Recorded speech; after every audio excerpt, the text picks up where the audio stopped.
Woo! Welcome to Inside the Birds Postgame Live, everybody. Geoff, Mosher, Adam, Caplan, and holy cow, Eagles fans, if you have your fingernails left, I would be absolutely surprised after that one. This is Inside the Birds Postgame Live. The Eagles have survived and advanced, and guess what, Adam? The road to the Super Bowl for the NFC indeed goes through Philadelphia once again, as their 28-22 win over the Rams ensures that they will play at home at the Linc next Sunday against the Commanders, who of course upset the top-seeded Lions Saturday to advance to the NFC Championship game.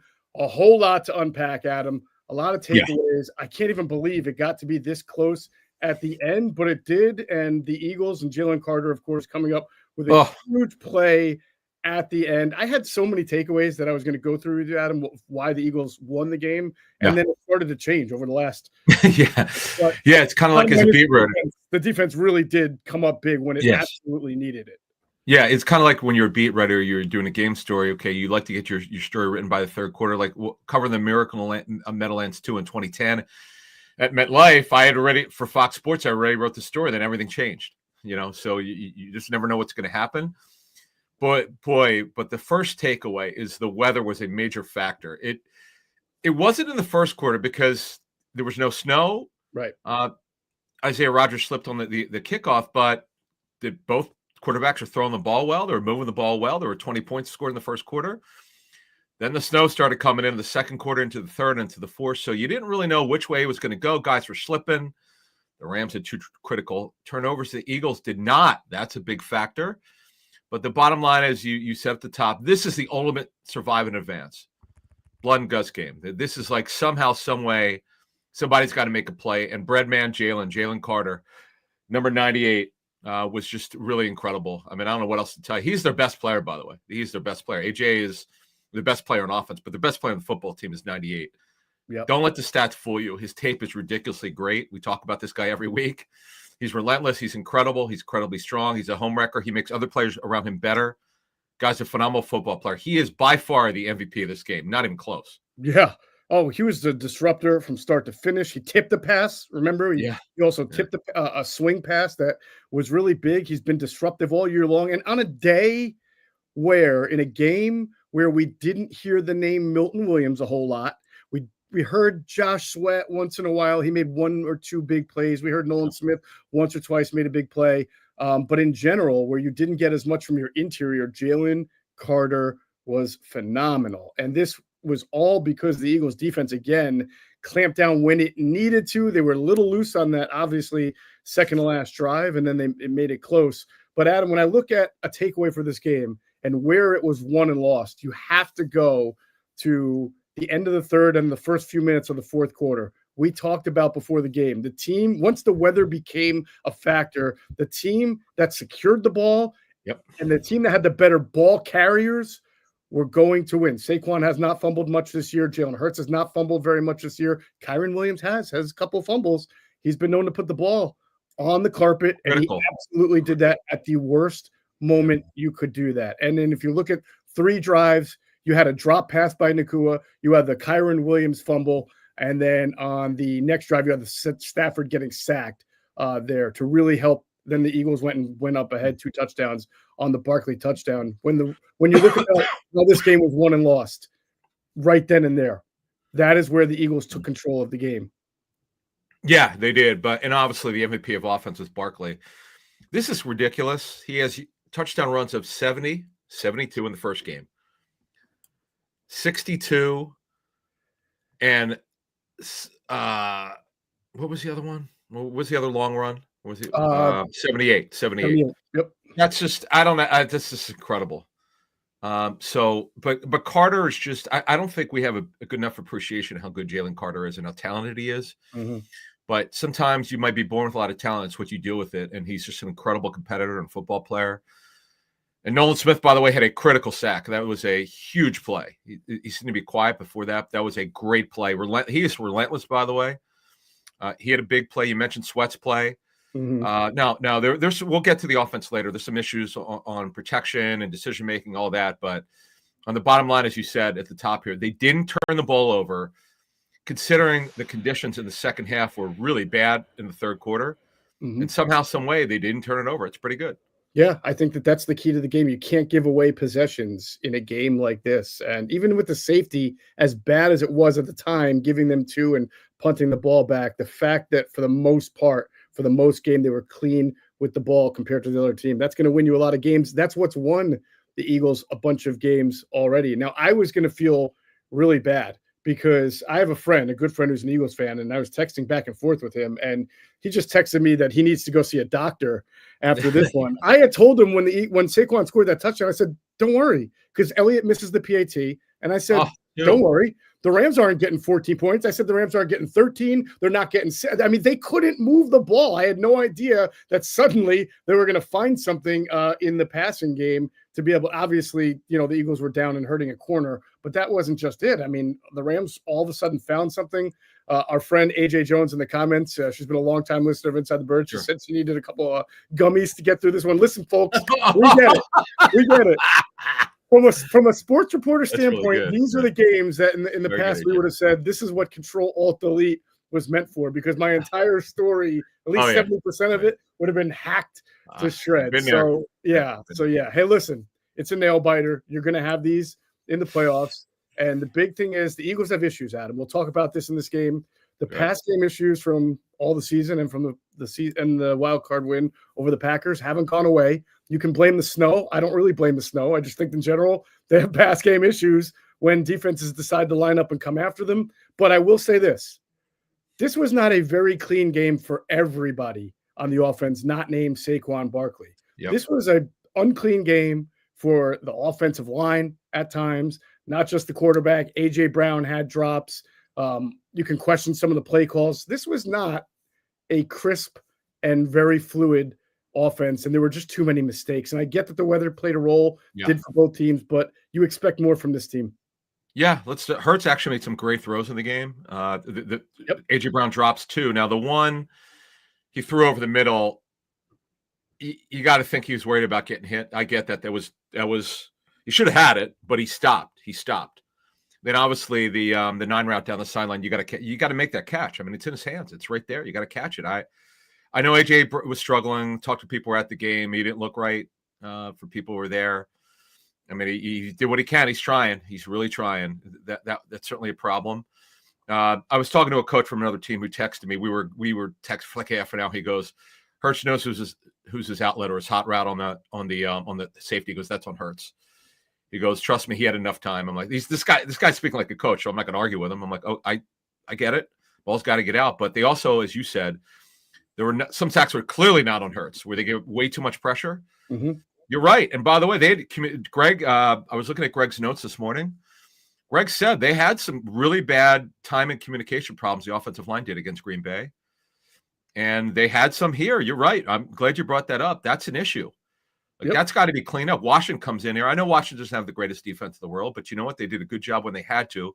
When they absolutely had to do it against Jared Goff, who turned the ball over a ton. They got the job done. So you just can't do that. We'll talk about Washington before we get out of here later on. But, yeah, you're right, man. There was some sloppiness at offense. There were some encouraging signs early before the weather really turned. Mm-hmm. But here's what I'm really encouraged with. Hurts didn't turn the ball over. I know that you don't want to settle for 128 yards, but you got to understand the conditions. Stafford was behind, so we had to throw the ball 44 times, okay? Let's context matters when you analyze a game.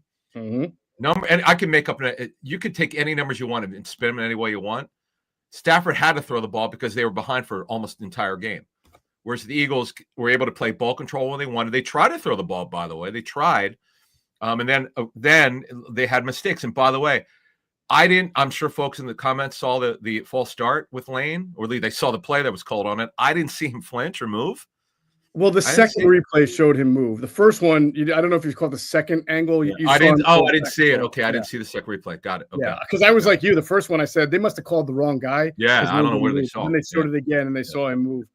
Make no mistake, especially for the folks in the comments. Listen, we're going to do what we do no matter what. But I am far more impressed with the Eagles winning this game, securing the ball, not giving opportunities to the Rams to struggle, then I am discouraged. But we're going to do what we do every single show, and that is point out all the great things and point out things that could be a concern going forward. So sorry if you can't handle it, but that's what we literally do every single show. And I'll reiterate, I think you and I are both on the same boat here. We're way more impressed. And we started off this show saying it was really impressive to overcome your injuries, to overcome the elements, to overcome, your inability to move the ball fluidly and win that game along with Captain Comeback, Matthew Stafford, who has a penchant for ruining games in the fourth quarter. So Jalen Carter, like we said, most dominant person in the game. And this is the type of game I think we've reached a point, Adam, where we expect the Eagles are going to play games that are like this, that are nail biters, going to get ugly, but they make more plays than their opponent. They win, and that's why they're in the NFC Championship game. They learn. I don't want to say they learn, but the same way the Chiefs this year have won a lot of close games, and you just have confidence in them in the fourth quarter that they're going to figure out a way to pull it out. Yes. I feel like 9 times out of 10 that the Eagles are going to pull it out. I felt that they were going to win this game, even as the Rams. Sure. Hurts has a he has the tendency to win these games in the second half somehow when it doesn't look right. There are all sorts of problems going around him, or sometimes he's making mistakes. But I'll tell you what, I looking at my notes here. I love the play call in the first half. In fact, I love the ball fake. I mean, he didn't hand it off. He totally got them. If you slow down the play when Hurts scored on the run, they totally went for Barkley, and Jalen pulled it out and ran. And by the way, that was a good move. In fact, he also had a really beautiful run where he probably hurt his knee, where he made a very subtle juke move late in that run, and then he got tackled out of bounds on the side, and I think he hurt his left knee. So we'll see. He definitely was hurting. But overall, they made plays. And by the way, Goddard was a factor today, man. They have to get this guy the ball more. I know they only threw the ball 20 times, completed 15. Yeah. The guy's an absolute stud, especially because this A.J. Brown thing clearly is not going away, probably won't go away until they're done playing. And for their sakes, they hope until mid-February. But right now, Goddard's got to be a bigger factor. Kellen Moore's got to dial him up more and early. You saw what Tyler Higbee could do to a defense. Tyler Higbee was very active. He had that touchdown. He beat Slay. That was by design, by the way. Don't blame Slay. That's just by design. That happens sometimes. Fans want to blame the player and the coach. You have to understand it's by formation. They got what they wanted. That's just the way it is. But overall, this is one of those situations, like you said, to move this along. They survived. They got a lot to clean up, particularly on offense. Yes, we want to know why they're playing such soft coverage. Now, I'm sure what Vic would tell you, and we'll hear what he says, to hear what he talks about. Typically, the coordinators talk on Tuesday. When you're up 2 touchdowns that late, you're typically going to play a little softer. You're going to give up plays. But the answer to that would be, do you really need to be that soft where you give up major chunk plays? And Puka Nacua makes that great play over Slay's hands. I mean, that was a great play. But overall, like you said, the bottom line is they close somehow. Jalen Carter is the man of the day. I mean, he is the man of the hour. And Saquon did it again. You don't want to make your money sometimes like relying on big plays like that to win a game. But you know what? As you've always said, you don't know when it's coming, but it's probably going to happen. Yeah, definitely. So look, a lot happened in this game that we have to get into and sort of talk about its overall impact. First of all, Quinyon Mitchell got hurt and he did not come back. It looked like a shoulder injury, right? Who else got hurt? Wasn't there somebody else that came out? I thought someone else might have come out, but either way, Rodgers left and came back late. Came back, right? Saquon got banged up on the hand. Didn't look like it was bothering him on that second touchdown run. Seemed all right. And then Jalen Hurts also got banged up. So what we're going to do, this is a treat for all Inside the Birds listeners, all right? We decided we are going to not only have this Inside the Birds post-game live show, but a little later tonight when Andrew DeCecco is done and ready and comes back from the locker room, we're going to do an Inside the Birds post-game show where we get all that Andrew got down in the locker room, talking to the players, talking to the coaches, and anything that Adam and I can't get as we do this show immediately after the game is over. So make sure you're tuned in. We'll have it on our socials. We'll let you know. It'll be a live stream just like this one, and we'll try to take questions and comments like we will do at the end of this show as well. So leave a question, leave a comment in the chat. If there's a super chat availability, please hit us up on that. You'll definitely get your question answered.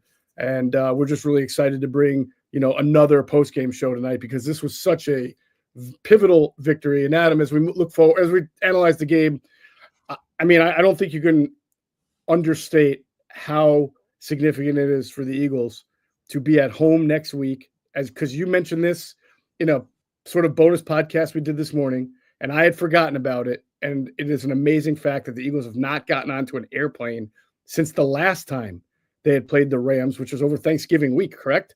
That was November.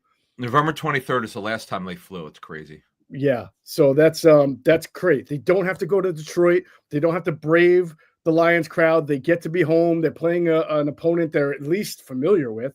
And so there's a lot to be encouraged about being one win away from the Super Bowl and having your house be the one that's going to host the NFC Championship game. It is. It's big to get the crowd. Look, it's 2 years ago. I mean, we don't remember they were in the Super Bowl 2 years ago.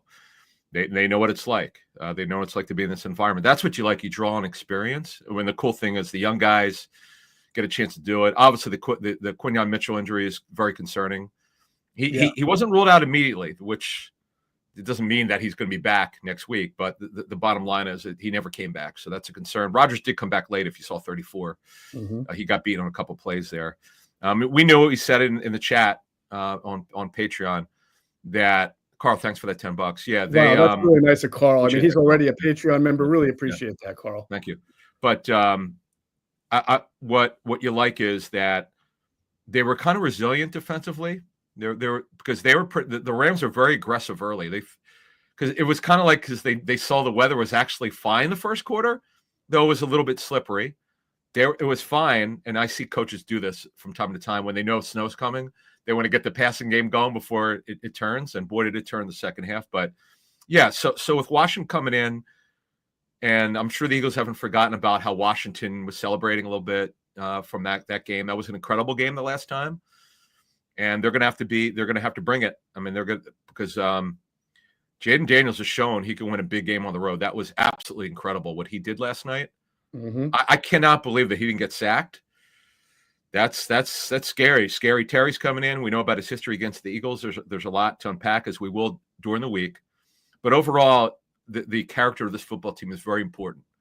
Like that matters. That matters to coaches. That matters to other players that are together like this. But if they survive, they advance. The coaches will make the corrections from the tape as they look at it tonight. They'll be looking at it tonight, by the way. They have their own copy. They don't wait for NFL films. They film it themselves. So they'll look at it tonight. Vic's got to take a look at why they were soft late. That's soft. They got to correct that. They got to find more of a pass rush. Can't just depend on 98. Milton Williams left late. Did he come back? I think it was just that he was on the field quite a bit. I mean, it was really he left like 3 plays before the end of the game. So yeah. And in fact,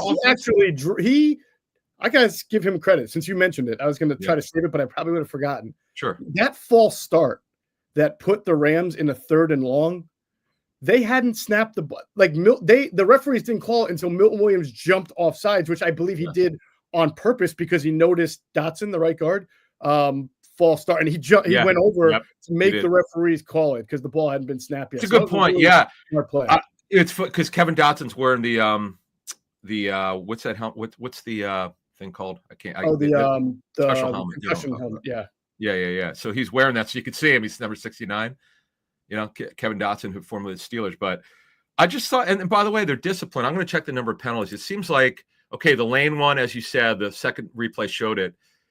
It didn't seem like they had it. No, they only had 3 penalties. That's actually really good for the Eagles. Wow, 3 accepted penalties. That is, right. But it's pretty good for them.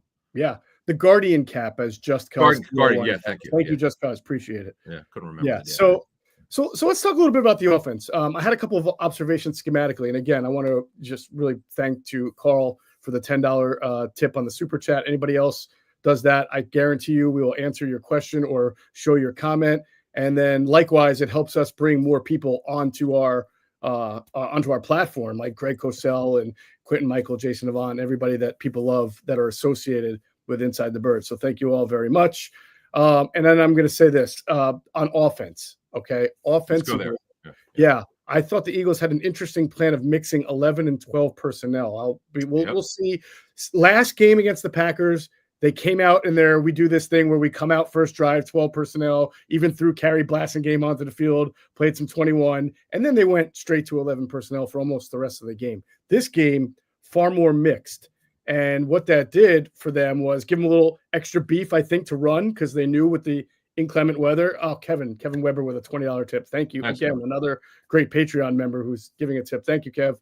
But anyway, it allowed the Eagles to run the ball, and they were very feast or famine in the run. Let's be honest with this. There were a lot of 3 -1s, but hey, listen, they did a great job when they needed to of running the ball. But it also, I think, it forced the Rams to do this. Do we want to play everybody at the line of scrimmage, or do we want to back off at 11? And you saw at times when they had to back off or play guys up and leave one safety deep at them is times they got burned with the on the run game. Yeah. By the way, they took advantage of Braden Fisk with his knee injury. He didn't start the game. Well, he did start the game, but he was in and out. Then he was done with that knee issue. You saw him riding the bike on the sidelines. It didn't work, and he went. Did they take advantage of it when he was in and he was out. He just didn't look right, and unfortunately, Braden Fisk. He's number 55, by the way. No, technically he did not start. He came off the bench. Oh, by the way, I should mention this. Bryce Huff didn't even play today. Ooh, he was active but didn't play. That's crazy. Yeah. But getting back to the Eagles offense versus the Rams defense, just a couple notes. Johnny Wilson, as I remember, I marked this down. I'm like, wow. But here's the thing that's interesting. They came out in 11 personnel, the Eagles did, on the first play, but Johnny Wilson was the third receiver. And they threw the ball the first. Jalen dropped back twice. I thought that was interesting that they did that. So they came out trying to throw because the conditions were warning that you could actually throw the football. So I like that. I really like the play call in the first quarter, just about mixing it up, like you were talking about. They were mixing up formations. The variation was really good. And the pace was so good between both teams with 20 points scored.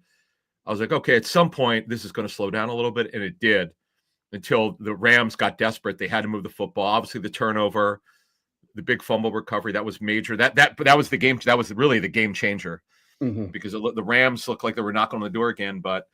As you mentioned, Kyron Williams with the fumble. But other than that, offensively, not much more to add. The communication was not good on the offensive line. I don't know what was going on. Yeah, I think that's worth talking about because that to me was surprising. We saw Juergens, we saw Becton, and I got to be honest with you. A lot of people spent a lot of time saying Jordan Mailata got jobbed for All-Pro or what it is, but he did not have a good game against. Listen, Jared Verse is great. He is becoming a great pass rusher in this league. So I'm not going to sit here and say it's not like he was allowing pressure to a nobody, but he struggled continuously against Jared versus pass rush. And even before the field got really bad, I thought he struggled. Yeah. We'll wait till Greg, I look at Greg's notes and we get to look at his notes and the folks for Patreon Tuesday night, you guys got first crack. It's your time. I get your questions ready because you're going to have a lot of them.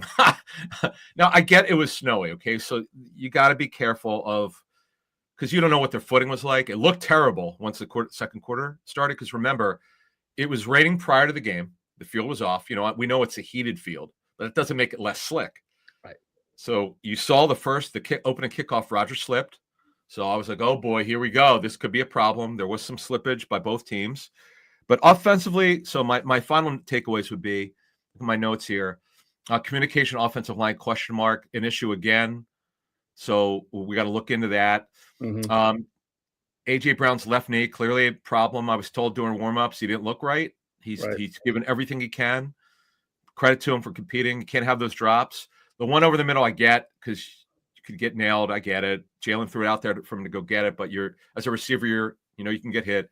But the 9 route down the sidelines, dude, that ball's right to your hands. You got to catch that, man. That's just you can't drop that. By the way, correct me if I'm wrong. Did he ever drop in the regular season? I don't think. I wanted to research that because I can't. Anyone remember. Out there know? Because I could have sworn I saw stats that he didn't have any. Yeah, and that was something he's improved on because his first 2 years he would have a couple of untimely drops, but I don't remember him having a drop this year. I just want to shout out to the Linux cast for the $4.99. He says, good win, but now I have heart problems. Everyone, I'm looking at the chat. I feel like that definitely is that's going to be, I feel like this one's going to even take more than 24 hours from some fans to process. So it's going to it's going to be tough, but you'll be able to brag at work, no matter where you live in the country. I don't know if everyone's from the tri-state area here, but you feel good. You survived. Your team advanced. You're going to host the championship game at the same time next week at 3 Eastern. I mean, it's one of these situations where you go in thinking the game will be one way, but you got to let it play out because of the weather. The weather is a factor. By the way, the early forecast for next Sunday, I know things will probably change. Oh, yeah. 40 degrees, no snow. Yeah. 40 degrees. Speaking of things that might change in the next 24 to 36 hours, right? I'm looking. Everyone's like still trying to recover. Like they're, my wife will drink some. My wife's not an Eagles fan, but she drinks a lot of wine to relax. I don't, I couldn't imagine watching that game because in our chat on Discord, I'm like putting like the nail biting. I could imagine what it would be like to if you're a season ticket holder, because I remember being a season ticket holder. I'm going back to the as a kid in high school or actually 8th or 9th grade. It was leading up. I was not at the championship game against Dallas. I was at the Minnesota game, which was really cold. I just remember being nervous as a kid, as an Eagles fan. I just don't know if you're a season ticket holder. I don't know how. I'd be holding. If it was my girlfriend, I'd be like, "Come on, help me! I can't take it." I don't know. I don't know how you would take this. This is like because everybody watching and listening, and people here in the chat. This is the biggest thing in their life, other than their kids and their significant other. And their dog, hopefully. This is the biggest thing that they've got going, and their team almost blew it today. Very, very close, extremely close. Anyway, all right. Before we just analyze some more on defense, Adam, I shouldn't have neglected this in the opening. Special teams, please. I don't understand how he makes these kicks in the snow and his footing, but the extra points don't. This is 3. Is this not 3 extra points in 2 games now? We missed 2 today, right? Yeah.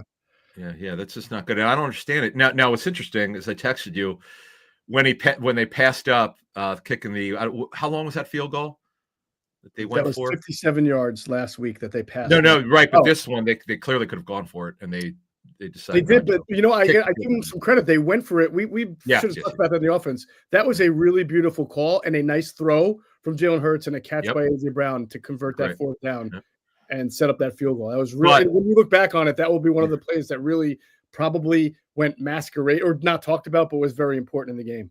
It was huge, but no, what I was saying to you in the chat was, or the text was, if it was Vinatieri, they're kicking it. Oh, yeah. If it was old Jake Elliott, they're probably kicking it, right? Probably so. This is the thing that you learn. As we said last week when he passed on the 57-yard, there's no chance in hell they're passing up on that from last year, the year before that. But you are where you are. Play calling or decision-making by a head coach is strictly down to down and situational during the game. How do you feel about your particular player making this play? Well, Jake had been struggling, and he's still struggling. I don't understand that, as you said, on the extra points. It's a shorter kick. It's 33 yards. I don't know why. He keeps pushing it. Yep. It's maddening, as people are saying today in social media. God forbid it comes down to that for a win. Can you imagine if they're down 1 and the extra point makes it ties it for overtime, or if they miss, the season's over? Like, you don't want that. We know that how hard Tyler Brown works, the specials coach. They have to get this solved. They're working on it. But that's special teams. So Braden Mann had 1 punt, which wasn't very good. He had 2 inside the 21. The last punt, he got lucky. That was a good roll, man. That ball rolled on him. That was good. And he had 1 great punt inside the 10. Right. But by the way, Jake's been great on kickoffs. As we said last week, they better let him kick off because he's way better than Braden Mann. 100%. That's held true. Yeah.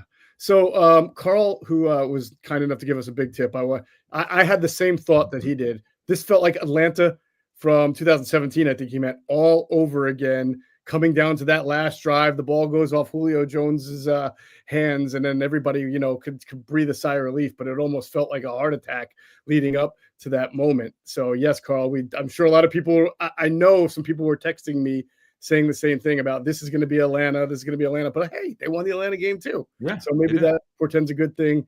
And another Patreon member, Travis Wicks, with the $10 tip. Well, Travis, we thank you so much, man. Really appreciate it. Every bit helps. We really helps us get more people on the Inside the Birds platform. And to see the Patreon members who are already paying, giving us tips is even better. And we're so thankful for that. Defense. So, all right, as we talk about the defense here, Adam, they forced turnovers. I think that was big. I mean, it wasn't just accidental either. Wasn't it, by the way, Jalen Carter who punched the ball out of Kyron Williams' hand to cause that fumble? And then Nolan Um, Smith jumped on it, or was it Nolan Smith? And I'm going to go look. I thought it was yeah, Carter I don't jarring the remember. ball out of his hand. I wrote it down. So if you give me 2 seconds, I will Okay. find it. But But real quick though, as you look for it, the effort was phenomenal in defense. I understand they almost blew Mhm. the game, but the effort you cannot fault the effort. Right. Execution, some mistakes, okay, that happened, but Jalen Carter is just incredible. Nolan Smith is relentless. He really is. It's a shame that they're not that Vic Fangio does not want to play Bryce Huff because boy, those guys could use a break. You can't play this guy 5 snaps. It's hey, listen, it's hard to question Vic at this point because everything's working. But I I can know. definitely agree with you that if you told me going into the year that the Eagles were going to be in the playoffs and not getting any snaps from Bryce Huff, I'd be like, well, they're probably a one and done team then. I can't believe that they were able to be as successful as they are without him. And yes, it was Jalen Carter who punched the Yeah. ball out of Kyron Williams to make that Cool. play. Cool. Yeah. But yeah, No, and just that's surprising me, man. Maybe Vic's got something up his sleeve, and NFC Championship game, he's going to throw him out there because yep. the Commanders can sustain drives, and you might need some fresher legs. Yep. Just so Kevin Bryan understands, at least on our show. I mean, I know you talk about the fans, but we're here to give you information so you become smarter. This is why we created this format 7 years ago. This will be our 8th season when we get to the 8th season. It's why we have Greg Cosell, Q&A working for us. Everyone else contributes. Andrew DeCecco. We're here for the education. We want you to understand what we see and what we know and what we hear. And John DiFilippo, who John and I were texting about an hour ago. Yeah. John gave me some stuff just to understand how, because we're going to try to get him this week for Patreon to discuss how you prepare for the NFC Championship game. He was the quarterback coach then and had to get Nick Foles ready. Oh, boy. But so the injuries we're going to be monitoring before we get out of here is offensively, Jalen Hurts' left knee, I believe it is. So we got to see how. Yeah, we're going to do that post-game show tonight. We're going to do a post-game show, right? Yes, we're going to do a post-game show for all those who've just joined us, and it looks like just from the eye total that we see here, we got several thousand new listeners in the last last few minutes. So yeah, we were going to do a Inside the Bird. This is the first time we've ever done this before. First time ever. Inside the Birds post-game show a little later when Andrew DeCecco gets back from the locker room. And he's going to fill us in on these injuries and the locker room and anything that, is going on right now that we're not covering. So we're really excited. We'll let everybody know on social media when it happens. I'm going to guess around 8:00 to be, just give him some time to get up there and someone's asking if Jalix Hunt played Carl Stevenson. He had a great play. Actually, he had a really nice play. Yeah. Adam, between 8 and 8:30, dude. It's when he's free. If you're asking, between 8 and 8:30 Eastern. That let everybody know, right? Trotter, that we have to get to that. So Vic had some fun with us, I guess, right? But let me explain though. You as a coach have to decide what you see as the game goes along. So their plan was Vic made it clear he was going to play today on defense, Trotter, and I don't know if he did at all. We get the snap counts overnight. I'll post them on Patreon at 5:30 a.m. I'm up for tennis, so I'll do it. Happy to do it. I get them like at 2 a.m. I'm sleeping, so I'm not going to get to them. But I'm curious. I didn't see Trotter out there, but Jalix Hunt had one phenomenal rush. As a matter of fact, he was out there when I was surprised. It was a critical situation. He was actually out there, so that was good to see. And look, let's call it like it is. Vic clearly, yes, Stephen. That was, as I said in our chat today, Stephen.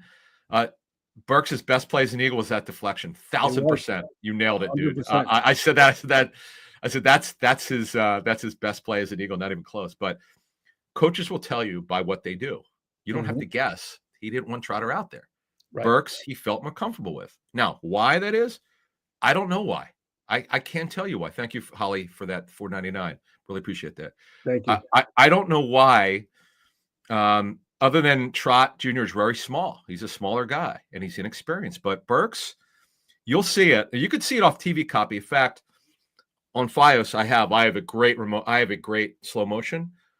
A number of plays, he got caught in the wash, which means you got blocked, or you got funneled, or you went one way and they went the other way. And Trot Jr. is more instinctive. So that's something. Now Vic will watch the tape.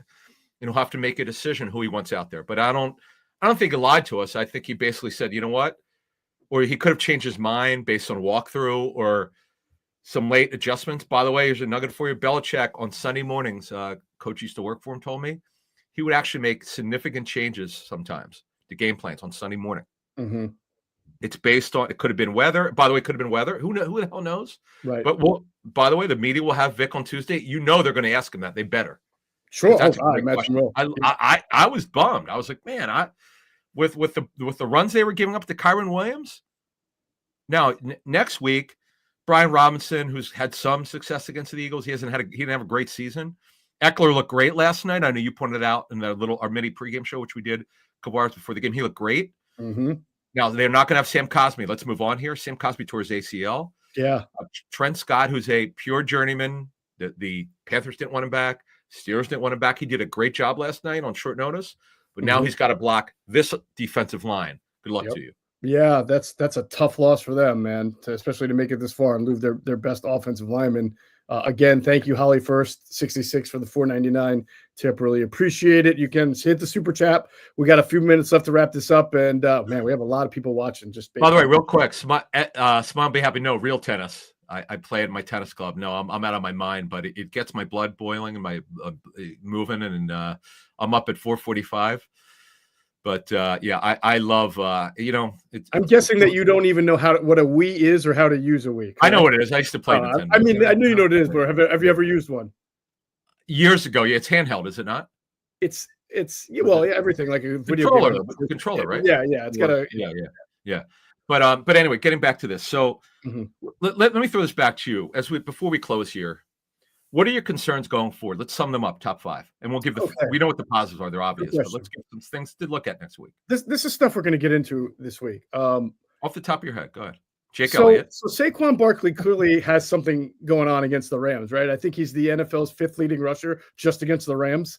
Just kidding. But he does not. I'd have to go back and look at the Washington games. I'm sure he's performed well, but I haven't seen Washington give up really big runs like that. They are better at the linebacker level and even the defensive front overall than the Rams are. And I expect them, and Dan Quinn, we know, has always had a good plan against Jalen Hurts, who, of course, got knocked out of the game last time with a concussion. But between Luvu, Bobby Wagner, and this resurgent Rams front, Holly First is Judy from Utah. Thanks, Judy. Okay. Yeah, how about that? Anyway, I think that they just have a better. I know the Rams have like 15 sacks in the last 2 games and everything like that, and it's crazy. But my biggest concern is that the Eagles will not get runs of 50+ yards against them with Saquon Barkley, and they will have to pass the ball more and generate more points by passing through the air than they did against the Rams and the Packers. Because I expect that the Commanders, who have done an excellent job lately, will be able to move the ball just based on Jaden Daniels getting out of some bad plays himself. I mean, they have really learned how to play within themselves and move the ball. They have experienced guys. Again, not great playmakers, but when you have Eckler and Ertz and McLaurin, Brown, who's been playing really well, they don't hurt themselves very often. So I think the Eagles will have to score some points beyond just getting explosives from Saquon. Yeah, I don't disagree. And one of the things, though, that the Lions got on the Jameson Williams play, and I get it, the Eagles don't have anyone like him, but that was electric on that run, that 69-yard run. And then you had Gibbs got them badly, but see, Saquon's a different type of runner. Jahmyr Gibbs is unbelievable in the pass and run game. He's just a different style of runner. You can't simply depend on that. I would agree with your assessment. But again, you've got Goddard, who looked great today. Very important in their pass and run game. Smitty, when they threw it to him, he looked good. Got to get him the ball. We have no idea if AJ could run at all at this point. Now, he did very well against Washington in the last matchup at Washington, where they lost 36-33. But my issues right now would be the stuff that's real at this point that we know are factors. Jake Elliott, continue to work on these extra points. I don't know why he keeps missing. He keeps hooking it right. Whatever term you want to use on that. I don't know what the issue is. As you said earlier, the field goals are fine. Just don't know why he can't make a 33-yard extra point, which is a short field goal. The communication in the offensive line. I'm looking at my notes here. Yeah, I put 2 exclamation points. That's why I put up the Carl comment. I think the offensive line got worked last game against Washington, and they're coming in off a high. So offensive line's got to be a little bit of a concern. Not a lot. They're still a good offensive line, but a little bit of concern when they face a physical defensive front and those blitzing linebackers that sometimes mess up their protection schemes. Luvu is going to be heavily involved in their 5-man rushes. And by the way, Johnny Newton was the guy that gave the Eagles fits that last matchup, and then you got Jonathan Allen back, who's playing with a partially torn pectoral muscle. That's why he's able to play. It's not fully torn, but it'll be a challenge. The Eagles know them. They clearly are the better team. They got to get healed up. They've got some concerns with injuries defensively. Vic's just got to figure out what he's going to do, because we're assuming Rodgers came back late. So assuming he's okay, the issue is with Mitchell. If Mitchell can't play, which you would think he won't be playing. Why? Because he didn't come back. He just never came back. That's not good. But they can only go on with the assumption until he gets checked out that he's not playing. If he somehow gets cleared, great. But if you're going to play without him, we know it's Rodgers, then Ringo. That's your rotation. And the fact is that also impacts how you play, how much nickel you play, how much dime you play. Because Quinyon is a hell of a football player. He's had a great year. DeJean was very active today, by the way. He was. Big pass breakup on that second down pass on the final drive. Yep. So they've got some concerns. Jake Elliott, communication with the offensive linemen, getting guys healthy. They have a number of injuries on both sides of the football, and just making sure they play with a little bit more discipline. I get it. Stafford was dropping back a ton because he had to. So they have to clean that up. And let me tell you something. Jaden Daniels, not only in the pass game, in the run game, he's something else. Don't forget, he had 5 touchdown passes against the Eagles in Week 15. That's right. It should be a great game. I expect it to be just like another Eagles game. Might be a nail biter, but we'll leave on this.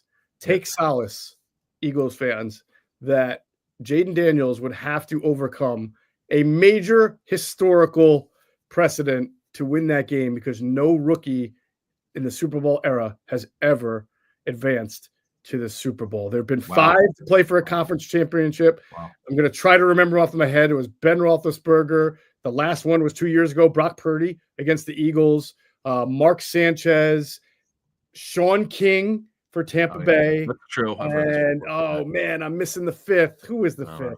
Well, maybe it's Jaden Daniels. He might be becoming the 5th here, but none of them have ever won the game and made it to the Super Bowl. So Jaden Daniels would have to overcome that against him. Again, thanks to everybody who donated and tipped on the Super Chat. Really appreciate it. Remember, later tonight, Andrew DeCecco will join us, and we'll have another pod. It'll be the post-game show on Inside the Birds, and it'll be a live stream. We'll take your comments for that, and we'll get even more intel for you as we just ramp it up this week on the Inside the Birds platform. So for Adam Caplan and Geoff Mosher, you have been watching Inside the Birds post-game live. Catch you a little later.